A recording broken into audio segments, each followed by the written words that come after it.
de número 3, do verso 1 até o verso 12, diz assim a palavra do Senhor. Outra vez Jesus entrou numa sinagoga, e estava ali um homem com uma das mãos atrofiada, e o observavam com atenção, para ver se ele curaria o homem no sábado, a fim de o acusarem. E Jesus disse ao homem, cuja mão era atrofiada: levanta-te, vem para o meio. Então lhes perguntou: é permitido fazer o bem ou o mal no sábado, salvar a vida ou matar? Eles, porém, ficaram calados. Olhando para eles ao redor, indignado e muito triste por causa da dureza do coração deles, disse ao homem: estende a tua mão. E ele a estendeu, e ela lhe foi restaurada. Mas assim que saíram dali, os fariseus conspiraram com os herodianos contra ele, a fim de o matar. Jesus, porém, retirou-se com seus discípulos para a beira-mar, e uma grande multidão vinda da Galileia o seguiu.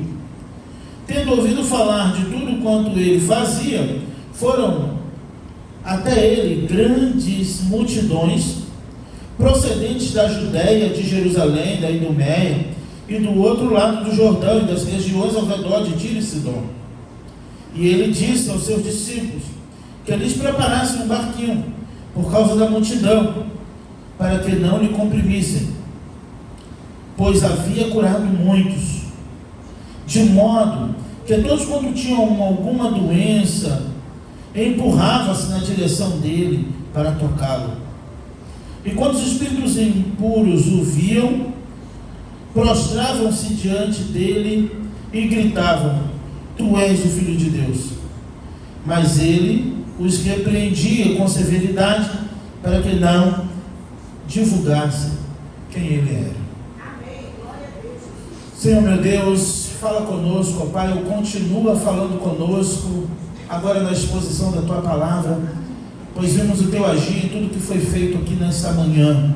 Os Teus filhos chegaram para estudar a Tua Palavra, ó Deus, te adoramos, oramos, cantamos hinos como nos orienta a Tua Palavra, cumprindo também, ó Pai, a comunhão, pois estamos congregando juntos aqui nesta manhã.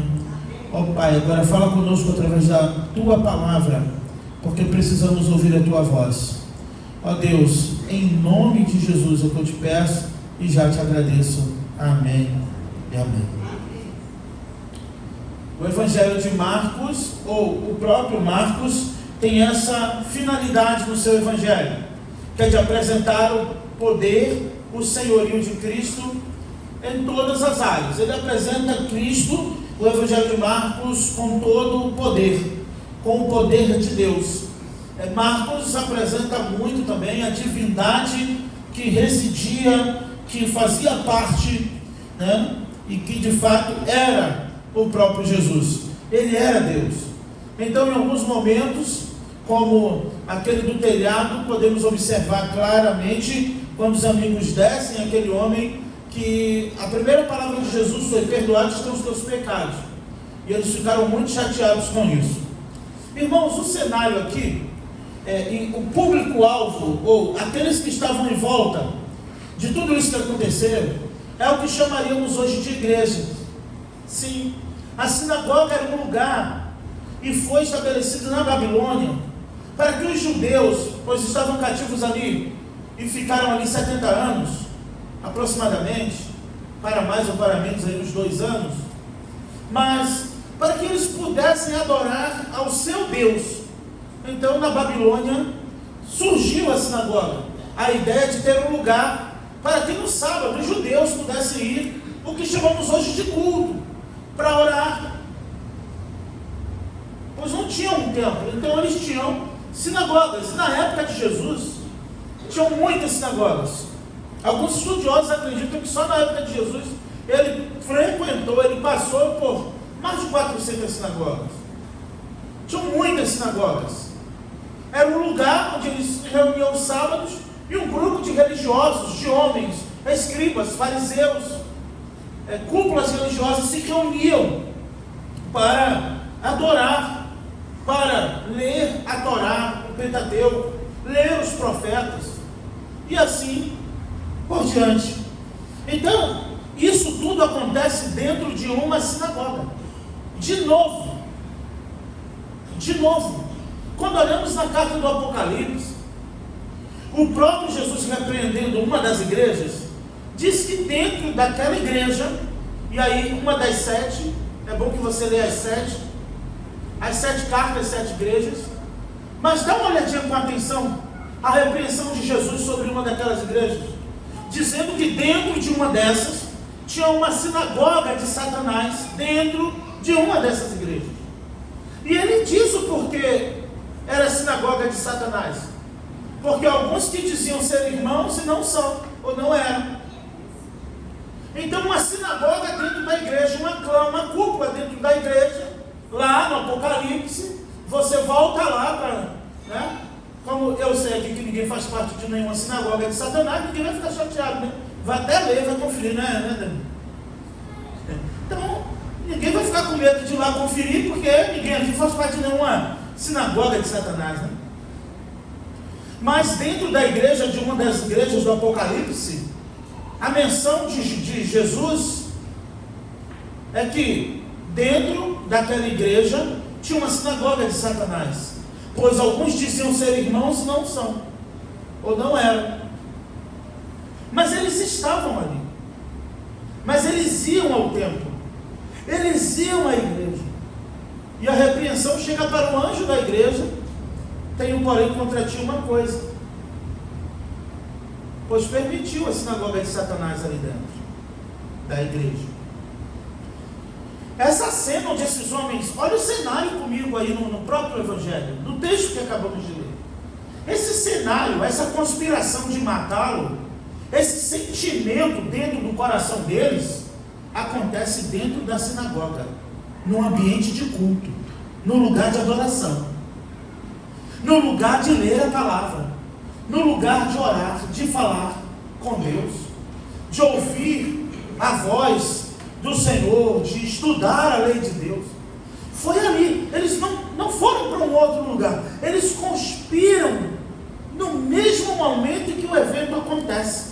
Enquanto as coisas estão acontecendo, o homem com a mão, outras traduções vão dizer com a mão mirrada, e aí acho que por uma questão do dicionário nordestino, mirrada cai melhor na minha tradução, né? Quando o menino não crescia, ficava raquítico, é mirrado, né?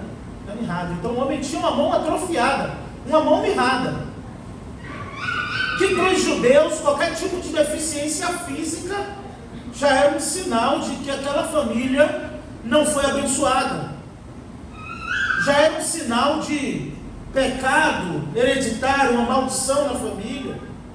Eles pensavam assim. Então um enfermo, alguém com a mão mirrada, alguém coxo, manco, qualquer tipo de enfermidade, dava a ideia assim de que Deus não atentou para aquela família. E ali na sinagoga estava um homem que estava precisando de um milagre.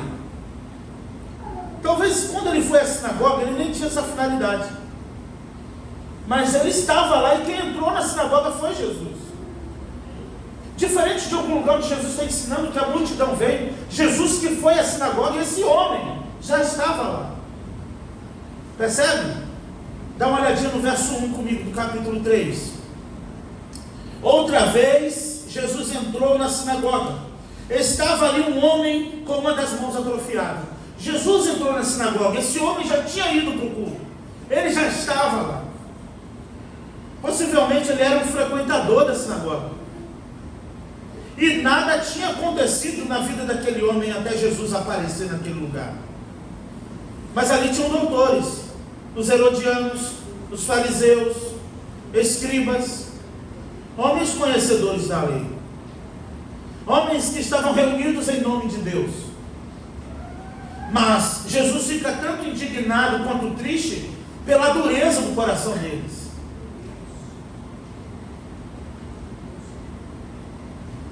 Pois, irmãos, A religiosidade não é a garantia de uma vida cheia do Espírito Santo. Uma vida ritualística, ou cumprindo, né, os pré-requisitos para fazer parte de uma igreja evangélica, não se engane, dentro das igrejas tem muita gente assim. Pois não tiveram o verdadeiro encontro com Jesus. Jesus vai provocá-los, pois já sabia a intenção do coração deles. Quando Jesus entra outra vez na sinagoga, Marcos já está sinalizando assim: vai dar problema de novo. A gente canta, meu Deus, Jesus. Eu já falei na época aqui, quando eu falei sobre os cambistas, que Jesus entrou no templo. Se Jesus entrasse numa boa maioria de igrejas, seja ela qual placa for, mas igrejas evangélicas, eu vou limitar só a falar das igrejas evangélicas brasileiras, muitas delas, de fato, Jesus iria causar muitos problemas. Pois Lucas avisa, entrando na sinagoga outra vez. Por quê? Porque a sinagoga só abria aos sábados. Qual a diferença de nós para antigamente, que a gente abre domingo? Nosso dia tradicional de vir à igreja são os domingos. Irmãos, precisamos refletir de fato e não ficar só numa história de exposição bíblica do que aconteceu. O que motiva o meu e o seu coração a vir à casa do Senhor? De vez em quando faça essa pergunta, não tenha medo da resposta. Por que eu vou à igreja? Por que eu vou me congregar com os meus irmãos? Por que eu estou aqui? Como eu disse a vocês, isso aqui, e vocês vão olhar comigo o cenário, né? Onde foi? Dentro de uma sinagoga, um dia, um sábado. E lá dentro, só gente crente. Na nossa linguagem de hoje, só gente crente dentro da sinagoga. Por incrível que pareça, no ministério de Jesus, onde ele teve mais problemas, onde ele causou mais contendas, foi no templo e nas sinagogas. No templo e nas sinagogas. Impressionante. Mas eu vou avançar. E o observando com atenção para ver se ele curaria o homem no sábado, a fim de o acusarem, percebe? Dentro da sinagoga, eles já estavam na espreita de Jesus. Vou ver qual é a dele, para ter um motivo para acusar esse homem. Ele está se achando demais. Já está na hora de parar ele. Mas a gente precisa de alguma coisa. Ele tem que dar alguma brecha. Eles não iam pegar Jesus. Vários textos vai mostrar que eles tinham medo, era da multidão. Mas eles precisavam que alguma coisa acontecesse. Eles esperavam que alguma coisa acontecesse. E ele estava sendo observado com atenção, olha o verso 2, para ver se ele curaria o homem no sábado, a fim de o acusarem. Jesus 100% Deus, 100% homem, união hipostática aqui. Jesus, já sabendo o que eles estavam arrazoando ali no coração, sei qual é a de vocês, chama o homem para o meio, não é isso? E Jesus disse ao homem cuja mão era atrofiada: levanta-te e vem para o meio. Quando aquele homem vai ao meio, no verso 4, Jesus pergunta, e Jesus pergunta, provocando já ali o que de fato já estava dentro do coração deles. Então Jesus só põe para fora. É lícito ou é permitido? É permitido fazer o bem ou o mal no sábado? Salvar a vida ou matar? E eles ficaram o quê? Calados. Eles ficaram calados. Eles não quiseram responder. Eles, astutos, calados. E Jesus pergunta, mas o verso 2 não já disse que eles só estavam esperando isso acontecer para pegar Jesus? É triste, irmãos. É triste. Porque eles já estavam com essa expectativa no coração. Mas quando Jesus pergunta, eles ficam calados. Eles não queriam se comprometer. Eles queriam ver acontecer para acusar Jesus. Eu estou no texto. Eu só estou narrando. Vocês perceberam isso? Eu só estou narrando o texto. Quase nem apliquei ainda. Só estou narrando. E você olha na sua Bíblia e você vai ver exatamente isso. É como se eu estivesse lendo a Bíblia para você hoje. Só isso. Praticamente. Porque já está tudo explícito aqui. Tanto a intenção deles, quanto a de Jesus. Perguntando se era permitido. E eles ficaram calados. O verso 5 diz, olhando para eles ao redor, indignado e muito triste. Aí viu, Jesus ficou indignado. E agora, gente? E Jesus ficou indignado. Triste. Por causa da dureza do coração deles. E disse ao homem, estenda a tua mão. E ele a estendeu. E ela lhe foi restaurada. Na hora. A mão do homem ficou boa na hora. Jesus, estende tua mão. E aquele homem estendeu a mão. E foi curado. Mas sabe qual era a maior preocupação deles? É porque era sábado. A maior preocupação deles era porque Jesus estava fazendo aquilo no sábado. Não era porque estava curando o homem. Às vezes, irmãos, temos que ter o cuidado de não entrarmos no itinerário dos fariseus, na rota deles, no caminho deles. E cuidado, que um pouco de fermento leveda toda a massa, e a Bíblia diz que a má conversação corrompe os bons costumes. Eu sempre digo isso porque é bíblico.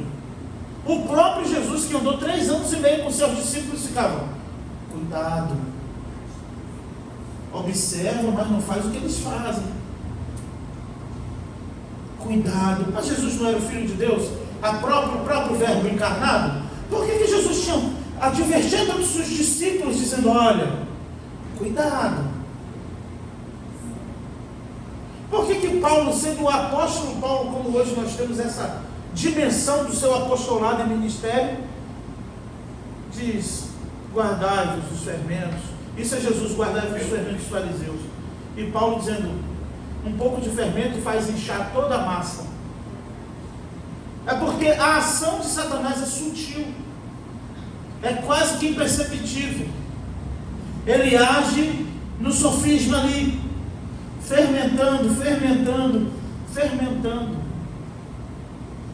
Aqueles homens estavam ali com os corações fermentados. Eles estavam ali indignados.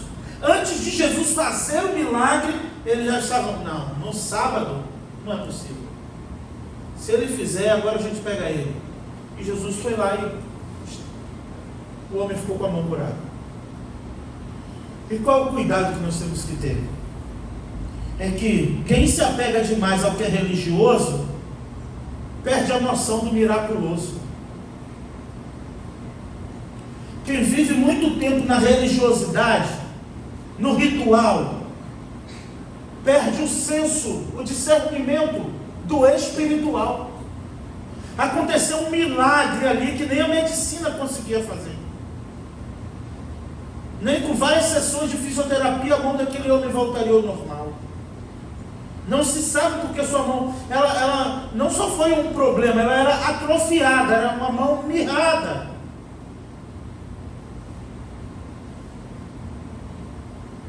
Mas eles não queriam saber do milagre.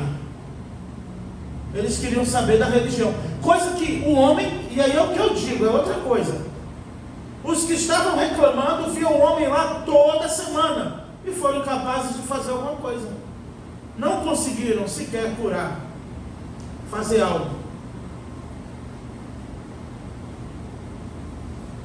Então, nesse ponto, irmãos, que devemos pedir ao Senhor discernimento Porque a obra do Senhor na igreja é altamente, puramente espiritual. E a dificuldade disso está na dureza do coração dos incrédulos, pois estão acorrentados na religiosidade, no ritual, nas leis morais, e esquecem que a obra do Senhor na vida da igreja é espiritual, é sobrenatural. É por isso que quando as coisas não saem do nosso jeito, a gente fica chateado.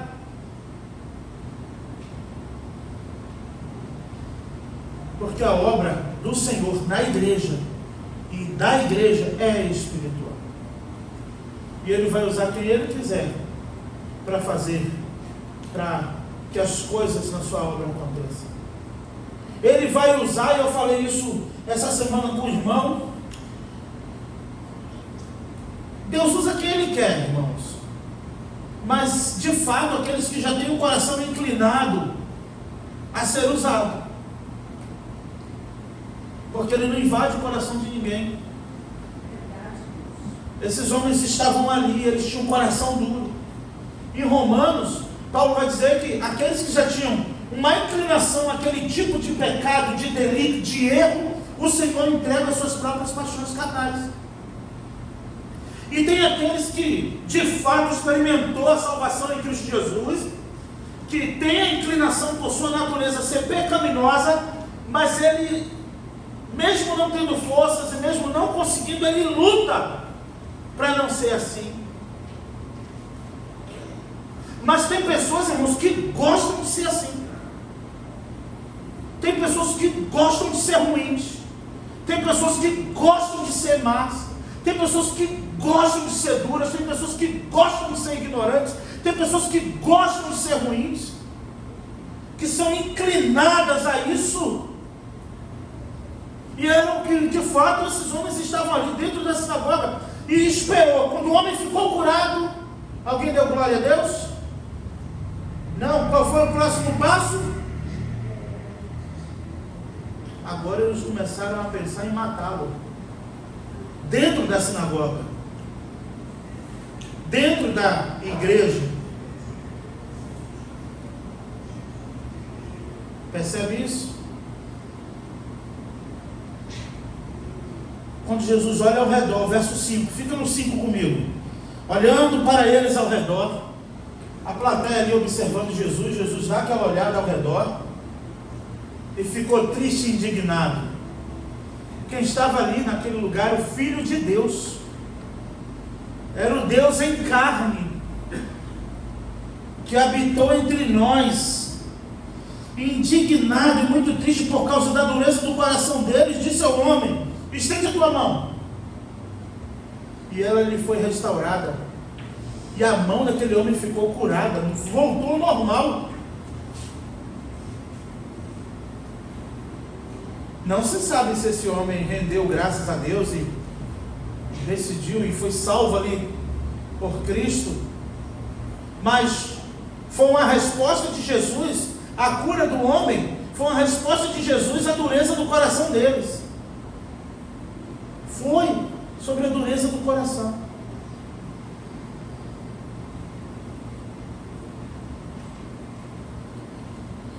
Então, quando acaba o culto, o que é que eles fizeram? Olha o 6, está aí a resposta. Eu estou dizendo, eu só vou lendo hoje. Quando acaba o culto, e saindo dali, eles foi jantar Jesus. O verso 6. Mas assim que saíram dali, os fariseus conspiraram com os herodianos contra ele, a fim de o matar. Quando acaba o culto na sinagoga, ficam os herodianos, os fariseus. Não, calma aí, a gente tem que tramar um negócio. A gente tem que matar ele. Mas não foi isso, não está aí? A fim de o matar. Quanta coisa efêmera, ou quantas coisas efêmeras, pequenas, deixa e nos faz com que nos sintamos indignados. Como pode? Como ousa pensar isso de mim? Como ousa falar isso? A gente fica... Acaba o culto, eles estão conspirando aqui. E aí, os herodianos? Porque os herodianos e os fariseus não se falavam. É o que eu digo, você vai ver assim, olha, num culto, Jesus pregando, fariseus, escribas, anciãos, herodianos, nenhum falar com o outro. Se deixar junto, daqui a pouco começa a pipocar entre eles. Mas por um propósito maior, eles se unem. Por uma ocasião específica, eles esquecem que tem de em comum e diz, não, temos algo em comum, matar Jesus. Depois a gente discute, quem crê na ressurreição, quem não crê, quem crê em anjos, quem não crê. Os herodianos, aquele grupo político que defendia o trono de Herodes, Antipas. Os fariseus que não concordavam com isso, mas se o assunto é matar Jesus, a gente une as forças. E aí que você tem que ter esse cuidado, viu? É aí que você tem que ter esse cuidado. Porque aqui é casa de oração. É a igreja do Senhor. Quando a gente vem para a igreja para adorar, é para orar. Quando a gente vem para a igreja não é para conspirar. Não, mas eu não estou falando aqui não, tá? É só uma aplicação, entendeu? É só lá de Brasília para lá. A gente não tem que vir para a igreja para fofocar, para mentir, para conspirar, para tramar. Fique em casa então, né? Os de Brasília, viu? Vocês querem que vocês venham. Lá em Brasília. Lá em Brasília. Ou afinal de contas não dizemos, alegrei-me quando me disseram, vamos à casa do Senhor. É isso que eu volto lá no Apocalipse, quando diz, dentro da igreja tinha uma sinagoga de Satanás, repetindo, diziam ser irmãos, mas não são. Quer dizer, pareciam, se comportavam como, mas o coração não era de irmão, não era um coração regenerado, transformado por Cristo. E às vezes a gente fica muito preocupado em ter membros. Todo pastor quer a igreja cheia. É bonito. É lindo ver domingo manhã como os irmãos, né, se dispuseram a estar na casa do Senhor. Não é favor não, mas a gente fica feliz.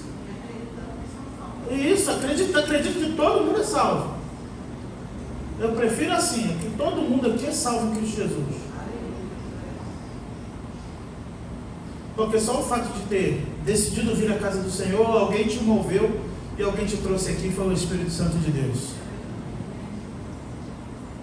Então, está meio só explicativo, porque está muito claro aqui, né?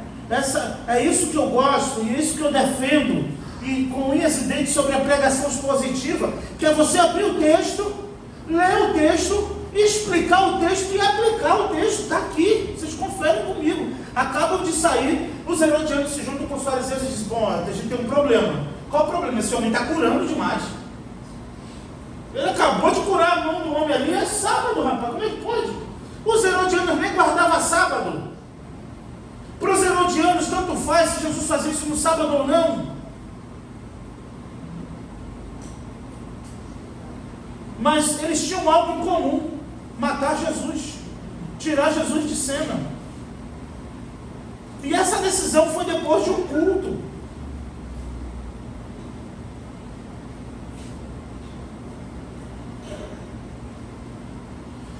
Eu vou voltar no 6 para continuar no 7, porque... Mas assim que saíram dali aonde? Dali onde? Da sinagoga. Se Jesus entra na sinagoga e acontece tudo isso, de saindo dali, os fariseus conspiraram com os herodianos contra ele, a fim de o matar.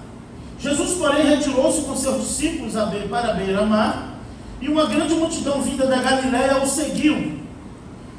Tendo ouvido falar de tudo quanto ele fazia, foram até ele grandes multidões, procedentes da Judéia, de Jerusalém, da Idumeia, e do outro lado do Jordão e das regiões ao redor de Tiro e Sidom. a multidão vem. Vem uma grande multidão, pois estavam em busca de cura, de milagres, se jogavam para tocar nele. E de fato ficavam curados. Jesus pede para preparar um barquinho para a multidão não lhe suprimir. Porque tinham muitos necessitados, irmãos.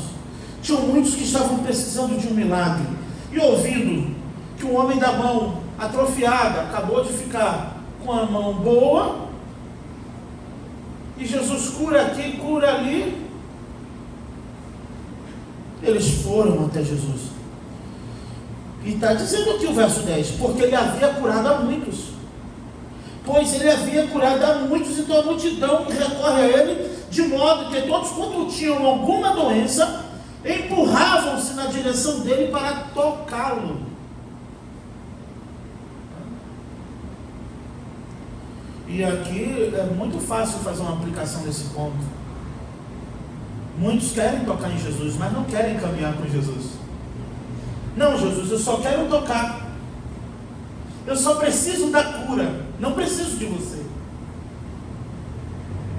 É algo que me deixa assim, teologicamente, biblicamente, em crise.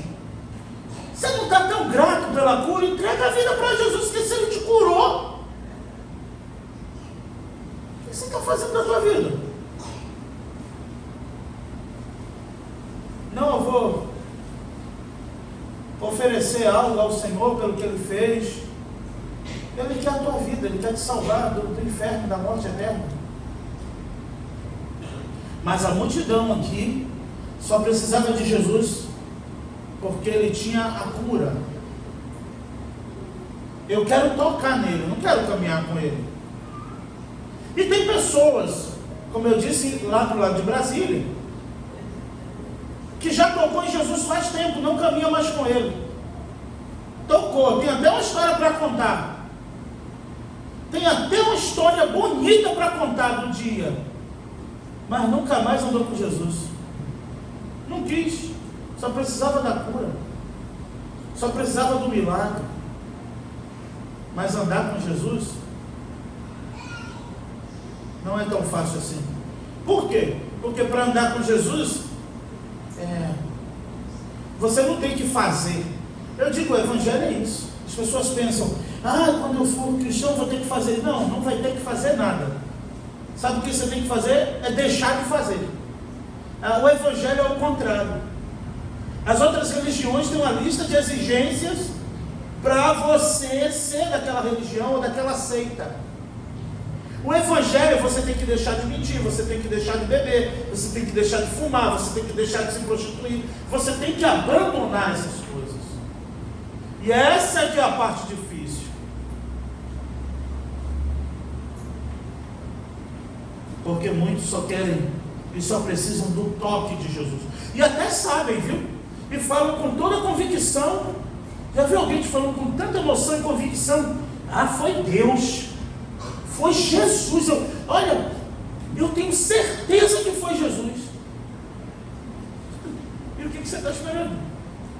Entregou sua vida a Jesus? Você confessa Jesus como teu Salvador? Não, aí não. Aí não, isso aí não é para agora não. Então a multidão se jogava para tocá-lo, porque eram de fato curados. E os espíritos imundos viam, prostravam-se diante dele e gritavam: Tu és o Filho de Deus. Olha a cena, olha o cenário. Observa, uma multidão se jogando, Jesus à beira-mar ali no barco, e o povo tocando. Mas hoje o povo não quer tocar em Jesus não.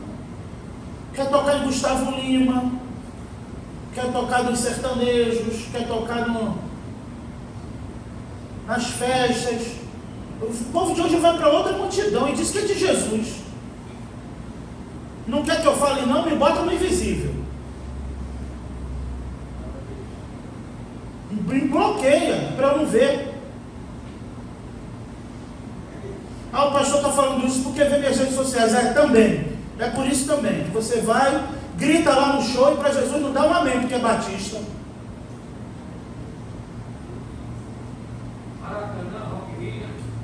Tudo e muito mais.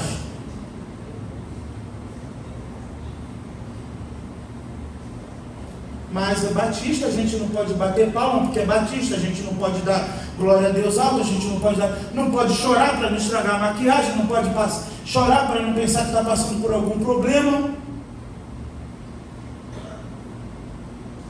Aí na igreja a gente camufla, no mundo a gente se joga. É selfie para tudo que é lado. Eu já toquei em Jesus um dia. A pergunta é: Jesus tocou em você? Tem pessoas que tocaram em Jesus, mas que Jesus nunca tocou nelas. Vai fazendo a rampa aí, começa a ver onde é que eu estou e começa a me bloquear. Porque quando eu estiver pregando e passar por cima do texto, eu não vou pular. Glória a Deus. Não vou pular, é só ver o capítulo da semana seguinte e dizer: faz igual aquele meme, estou invisível, Deus é mais. Não vem.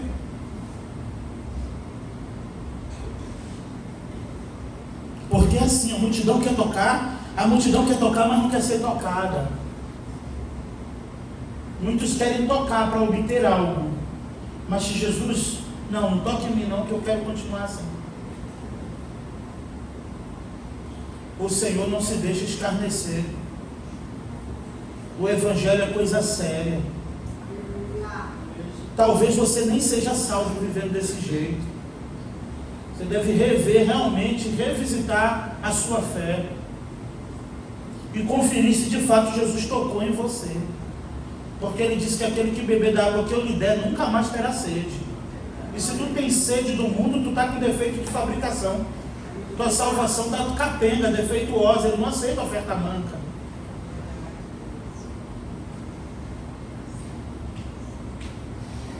E aí no domingo você fala: liberta-me de mim, eu quero ser a sua casa. E na segunda, na terça, na quarta, na quinta e na sexta? Aí sextou. Sábado, domingo.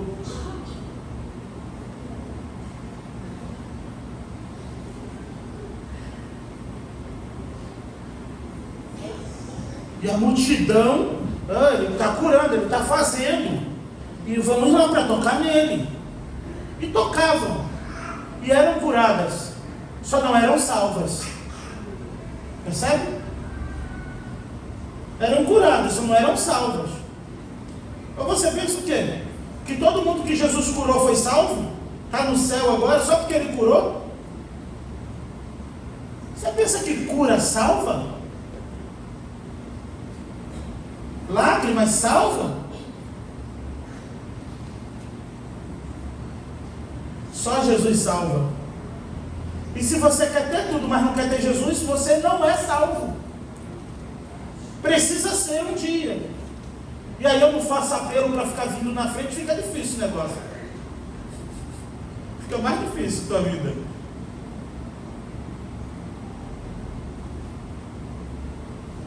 Porque na igreja os religiosos conspiram, formam a multidão porque sabia e ouviram, né? Souberam e ouviram o que eles estavam fazendo. E foram todo mundo atrás dele. Olha o 10. Já estou concluindo. E uma multidão indo, procurando, o empurrando na direção dele para tocá-lo. A mulher do fluxo de sangue teve essa ideia: se tão somente eu tocar, eu ficarei curado. E ela foi curada. Os discípulos dizem: mestre, uma multidão te suprime e você pergunta quem te tocou? E ele diz: alguém me tocou porque de mim saiu virtude, saiu poder. E tudo isso podemos observar acontecendo diante do Verbo de Deus encarnado, o Filho de Deus sentado no barquinho ali, ensinando. E a multidão: eu não quero saber o que você tem a dizer, eu estou precisando de uma cura, eu estou precisando de um milagre, eu preciso que esse parente meu aqui volte ao normal. E aí levava.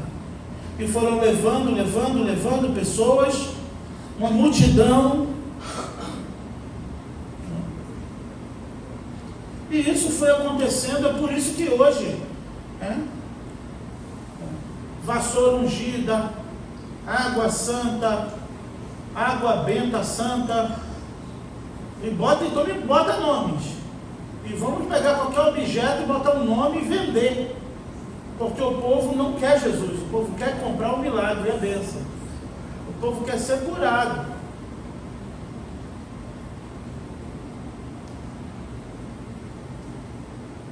O povo quer ficar com um copo d'água na frente da TV lá e beber para ficar curado. Aí a glória é da água, nem é de Jesus. Quem te curou não foi Jesus, não foi a água ungida que o bicho porou na frente da TV. Ele não divide a sua glória com ninguém. E não divide trono no teu coração com ninguém. E não fica sentando e levantando no trono do seu coração coisa nenhuma. Ou tu é salvo, selado com o Espírito Santo da promessa, ou precisa ser. E como é que eu vou saber? Olha para o pé de manga e vê se embaixo dele tem goiaba, aí você vai saber se vai ser salvo ou não. Olha para o pé de jaca e vê embaixo se tem maçã, e você vai saber se você é salvo ou não. É você mesmo que faz o teste da sua salvação.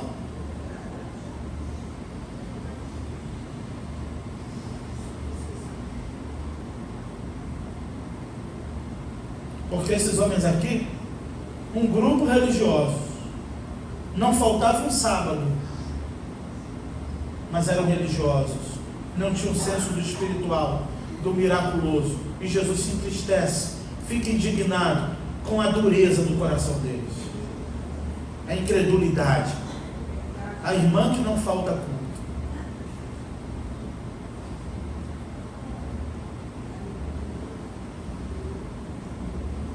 E vou falar uma coisa, quer mais um teste? Se você ficou chateado com essa mensagem, aí tu tem certeza que realmente não é. Porque se tu for salvo, tu vai ficar feliz, vai dizer glória a Deus, que eu não estou nesse kit, nesse pacote. Meu dos Soares diz, não é, irmãos, tem que dar glória a Deus mesmo. Se ficar chateado é que tu sabe que tu precisa ser salvo mesmo e dizer realmente, aí é que eu não sou mesmo. Por que me feriu tanto isso? Por que me confrontou tanto? É simples, talvez porque você não seja. Porque se tu tem certeza que você de fato pertence a Cristo, amém, Senhor, glória a Deus, louvado seja o Senhor. Você fala igual aquele jovem, isso eu faço já desde a minha mocidade, então glória a Deus por isso. Ué, aí de repente só vai te faltar alguma coisa, vender tudo e dar aos pobres, talvez. A mim só vai te faltar uma coisa, não vai faltar tantas coisas. Porque o mancebo tinha tudo, fazia tudo, mas Jesus disse, só te falta uma coisa. E essa uma coisa fez ele voltar, retroceder. Fechou a cara e voltou. Não quis botar a plaquinha de venda, não.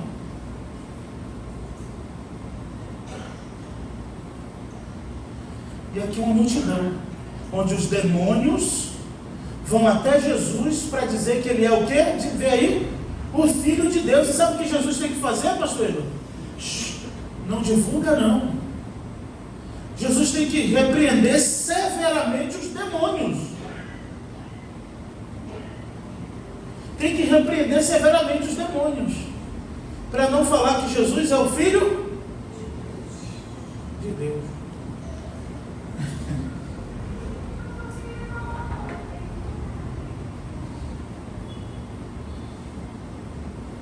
Os espíritos imundos o viram, prostravam-se diante dele e gritavam: Tu és o Filho de Deus.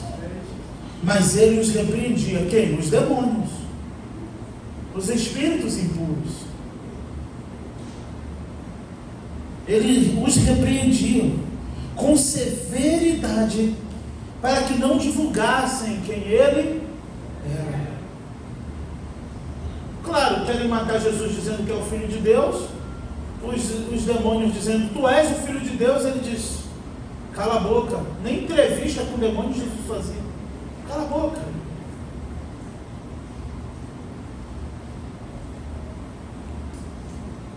E quanta dificuldade às vezes, porque ele está com foco em outras coisas, com outras preocupações. por coisas tão efêmeras desta vida, a gente perde isso aqui, essa noção de que Jesus era o Filho de Deus. É o Filho de Deus.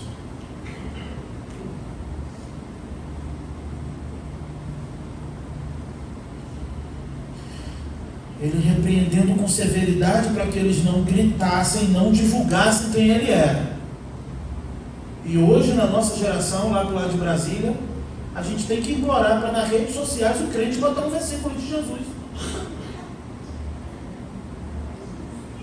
Faz selfie do show, mas não faz selfie do culto. Faz vlog do show e não faz vlog do culto. Como é que pode isso, irmão? Eu não vejo. Lá no Instagram de um amigo meu lá de Brasília, no Facebook, eu não sei porque vocês veem com Brasília hoje. Eu vou pedir para o Fábio Eugênio que assiste essa pregação. Eu não sei porquê, eu não vejo assim uma selfie na frente da igreja. Mas vai num showzinho, mequetrefe e tira foto lá, abafando o que está lá. Eu estou aqui, gente. Ei, igreja, pastor, eu estou no mundo, viu? Domingo a gente se vê no culto. Pastor, eu estou aqui, tá? No meu cantor preferido. Aí domingo a gente se vê na igreja, tá bom? E a gente tem que ficar apelando para os cristãos confessarem que Jesus é o Filho de Deus, evangelizar os evangélicos, discipular os discipulados, voltar aos princípios elementares da fé, porque quando deveriam estar ensinando, estão precisando aprender tudo de novo. Alguma coisa você bebeu, não foi Bíblia. Tu bebeu alguma coisa que não foi o sangue do Cordeiro.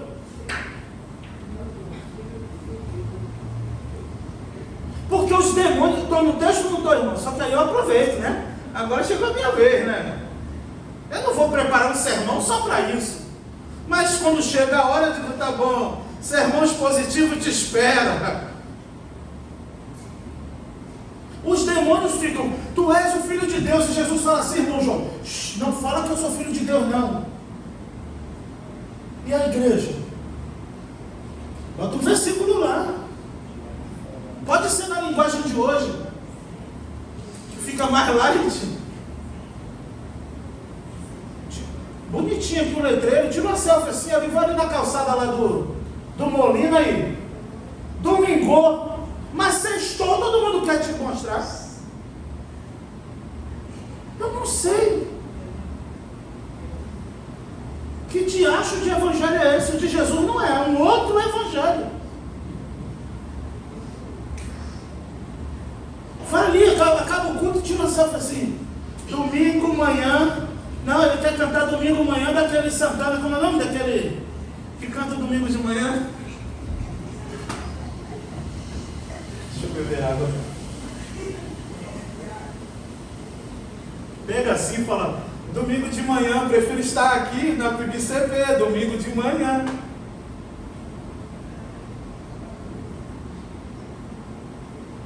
Então, me bota no invisível, que uma hora chega. E os demônios, Jesus não fala que eu sou Filho de Deus. E os crentes lá do DF, fala aí de Jesus. Posta alguma coisa de Jesus aí. Olha a tecnologia. Em 2010 eu cheguei aqui, o celular de flip, aquele plim, e quebrava aquela fitinha do flip, já era a tela, a telinha azul. Para entrar na internet, ia na Lan House do Naval, botava 1 hora, internet ruim, e eu assim, oxi. Aí todo mundo olhou para mim, minha irmã, tu tá falando oxi, vocês não sabem o que é isso não. A Lan House toda parou e olhou para mim, porque eu, oxi, época do Orkut ainda, 2010, não lembro na história. Botava uma foto para carregar a foto, lembra?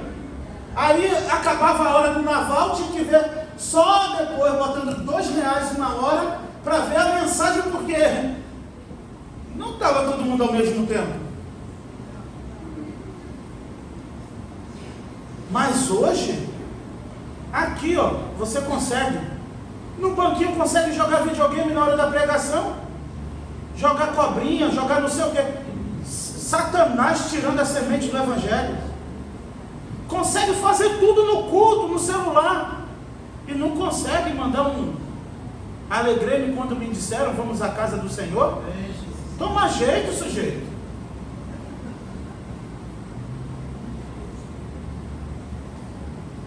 Ou então não posta nada. Mas temos ferramentas que em fração de segundos, um versículo que você posta, Jesus é o Filho de Deus. Fala isso, os demônios falaram isso. Jesus, tu és o Filho de Deus. E aperta o ok lá para subir. É na hora, menos de um segundo já carregou a foto.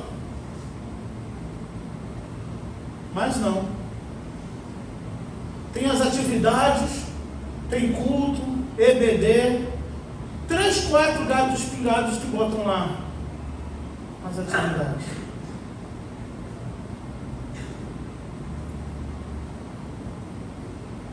E os demônios clamando, tu és o Filho de Deus, vendo Jesus já caindo, tu és o Filho de Deus. Jesus entra em Gadara, vou finalizar que a gente vai chegar nele, tá? Capítulo 5, vai falar sobre o endemoniado gadareno. Aí, de repente, o homem delegado não prendia, cadeia não segurava, se alimentava com restos mortais, jogava pedra em todo mundo. Mestre, vai em Gadara, tem 2 endemoniados lá que, quando Jesus bota o pé em Gadara, o demônio, a legião que estava naquele homem já diz: Filho do Deus Altíssimo, vieste nos atormentar antes do tempo. Por isso que Tiago vai dizer: tu crê, faz bem, até o diabo crê e estremece. E eu finalizo com isso, irmãos. O diabo crê e estremece, e o crente não treme nada, não tem medo não. Ensinaram, eu não sei onde entrou essa teologia que não é para ter medo de Deus, quando a minha Bíblia diz que horrível coisa é cair na mão do Deus vivo, e o povo brinca. Eu não sei quem foi o pastor, o teólogo, o seminário que inventou isso, de que não é para você ter medo de Deus. Quem disse que não? Cale-se diante dele toda a terra, temor. Eu tinha medo do meu pai, mas dizia: teu pai quando chegar, eu já ficava tremendo antes da hora. Imagina de Deus, irmãos. E foi Jesus que falou isso. Ah, vocês estão com medo do que podem fazer, do que o homem pode fazer a vocês? Tenham medo de quem pode lançar tanto a alma quanto o corpo no inferno. Mas eu não sei o que é que deu, onde foi, se foi a pandemia. Não é tudo a gente culpa a pandemia, né? Que o povo não tem mais temor de Deus, não tem medo, não tem respeito, não tem temor. E os demônios de longe se tremem todos, se jogam. Tu vieste nos atormentantes do tempo, ó Filho do Deus Altíssimo.